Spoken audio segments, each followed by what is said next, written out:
I do want to ask you about these tariffs, about the Wall Street bloodbath and all of this, is doom and gloom if you read the mainstream media. But I do want to ask, are you the shifty author of Project 2025? Was that you? Sarah, I am from Project 2025, and I am here to help. That's me. I love it. It was just so funny as we were going through campaign season, and they were like, Donald Trump is a part of Project 2025. And every time I read it, I was like, I love this page. I love this page. I can't read anything I disagree with. I don't understand what the problem is. The biggest problem that I had with President Trump's, campaign was that he distanced himself from it because I was like, this is all awesome. I don't know why you would say you don't know anything about it. So it was very, maybe it wasn't funny to you at the time, but it was funny watching them react. It has turned out great. Yeah, you're like, right? It's funny now. But for 6 weeks or so, for everyone at Heritage whose work was being pilloried by the press, and the press can gang up on Heritage, which is big, but they can gang up on Heritage. It's not fun. But we knew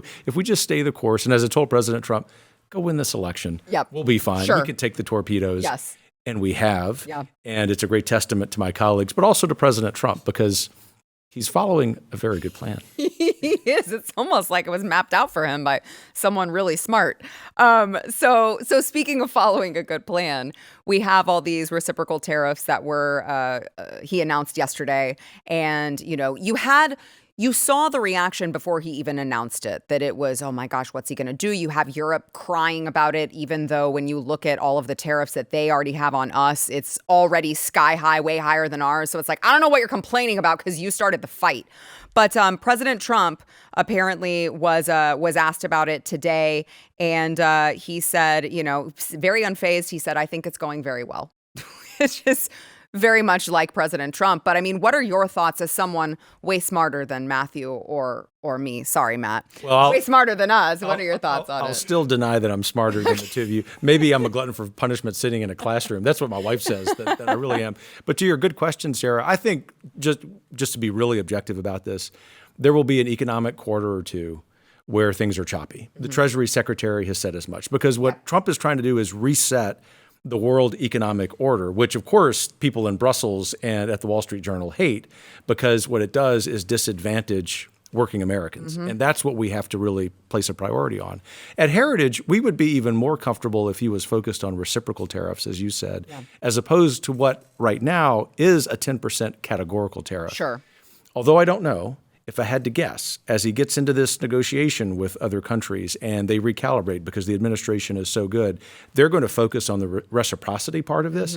That, to answer your question, is going to be one step along with deregulation, cutting the budget, making tax cuts that gets America back on its feet. So do you think, so you think it should be like an eye for an eye? Right. An eye for an eye, and there needs to be a zealous focus, a real target on the worst abusers. China, the European Union, as my colleague Dr. Niall Gardner today has said, the EU is the biggest protectionist racket in history, and they're telling us we can't place a tariff on them. That's the kind of reset that Trump is doing. He deserves much more credit for it than he's getting. Yeah. Matt. Obviously, as an actor, I can talk about international. No, but as a... Thank you very much. I played a doctor in a movie once. Well, your accent indicates that you could have something to say on the Well, yes, I do. My accent means I'm very smart. That's what every American thinks. And let them carry on thinking it, Kevin. Look, I mean, I think it's just absolutely typical. Trump does something, the press loses their mind over it. And the problem is they've done this so much, is that people just don't care anymore. I mean, I think that...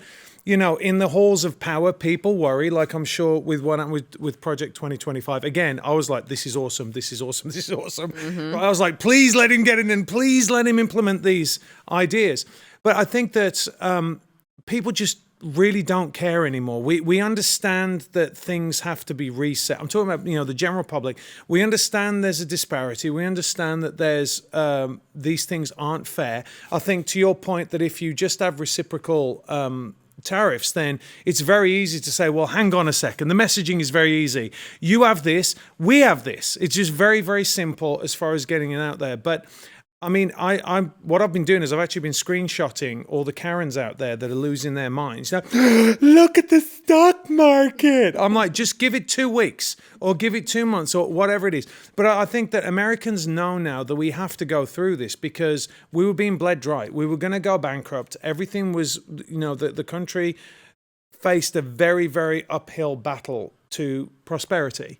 And with Doge, with all the, as we said on the show yesterday, is Trump has come at this comprehensively in a holistic manner.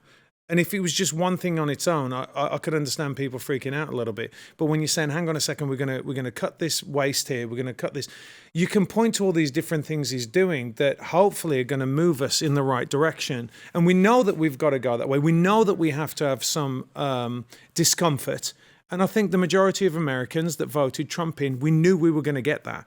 I mean, look, we were ready for riots, and even with the burning down of the Tesla dealerships, people are just like, okay, whatever, we stay in the course. And I think it's very encouraging to see the American people still maintain behind Trump. And they're looking at these drama queens just going, okay, whatever. It's just, this is what the outrage is today. What is it going to be tomorrow?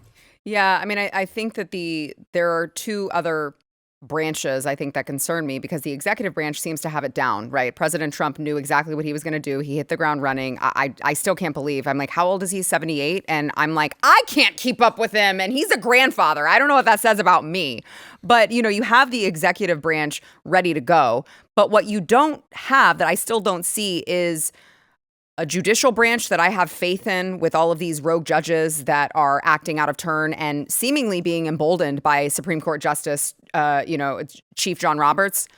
He's emboldening them because he's talking out against Trump when President Trump, rightfully so, is saying, you guys need to rein in these rogue judges. And then you have, of course, Speaker Mike Johnson, who unnecessarily called a mini shutdown of Congress, right as legislation had been proposed to stop all of these rogue judges. I mean, you had my congressman, freshman representative Brandon Gill, who is a good friend of mine, and he introduced a resolution. There are so many others who were behind him. I think there were, 4 of them, representatives who each are carrying one of these resolutions, all against a separate judge, because that's how many there are.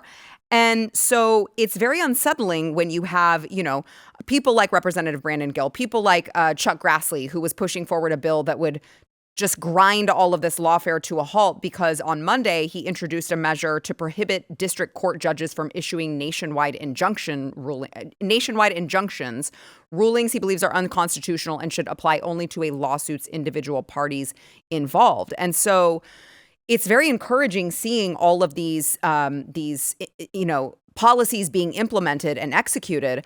But if we don't have Congress that finally codifies some of this, and we don't have judges who stop trying to be activists from the bench, I fear that all of this progress will be lost. The next time the left is in charge, just as Joe Biden did with the stroke of a pen, he can undo all of the great work that President Trump is doing.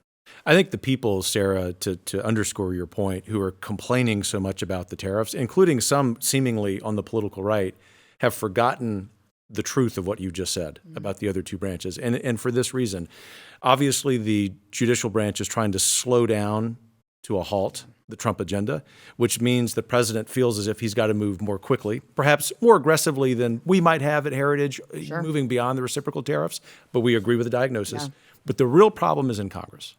Congress still has done nothing other than one bill that's budgetary to enact, to codify the Trump executive orders. And as Matthew said earlier, if you look at tariffs just in a vacuum, you're missing the point. Yep. It is part of it's one item on a big menu of economic reforms that over the next year, or as the vice president said at Heritage a couple nights ago, over 25 years will improve this country. Congress must do its job, and the judicial branch needs to get out of its way. Yeah, and I would add to that, I know that there are a lot of people who they feel it temporarily and they're looking for someone to blame. I would blame the people who were in charge who let it get this bad in the first place, right? I mean, you got to course correct at a certain point and it's going to hurt temporarily, but the course correct is necessary. So if you want to blame, you can't blame the person who finally said we have to right the ship because it's gone too far and nobody else has been bold enough to stand up and say, you guys started the tariff war. We will end it. Sarah, anyone that runs their own household looks at this and understands what has to be done. There are certain things that you don't want to do in your own house when, you have certain bills that are a little bit high, or you might have spent a little bit much. Your wife might have spent a little bit much over there on shoes. I don't know who you're talking about. Anyway. Neither do you, Stephen. Stay quiet. Yes, ma'am. But so we understand, and people who run businesses understand that this is a necessity. Like, it has to happen. Otherwise, it's just kicking the can down the road a little bit longer. Yeah. So they know that. The one thing that Congress really doesn't understand is this is very different now. Like, they are not going to get away with doing this anymore, especially when you're seeing things happening so quickly with Trump and he's really trying to push the agenda. They can't get away with just going, oh, hang on a sec. I mean, that was so weak. I said yesterday, we watched Johnson, and he was like this.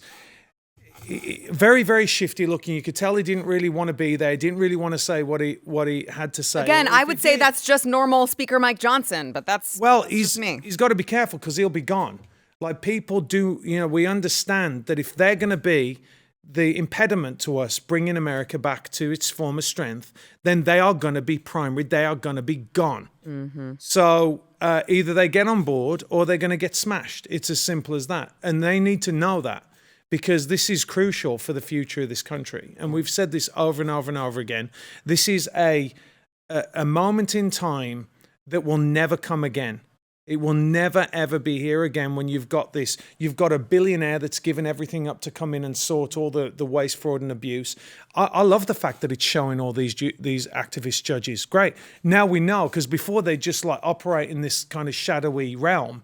And now it's all coming up. Now Americans really know, if they are paying attention, if they're on watching the show or watching on X, that they're seeing how deep the corruption and the rot goes. And from anyone that I've spoken to is like, burn it all down. Yeah. I'm done. Keep going. Keep going. So Congress, you better get your shit together or it's not going to be very good for you. I can tell you that.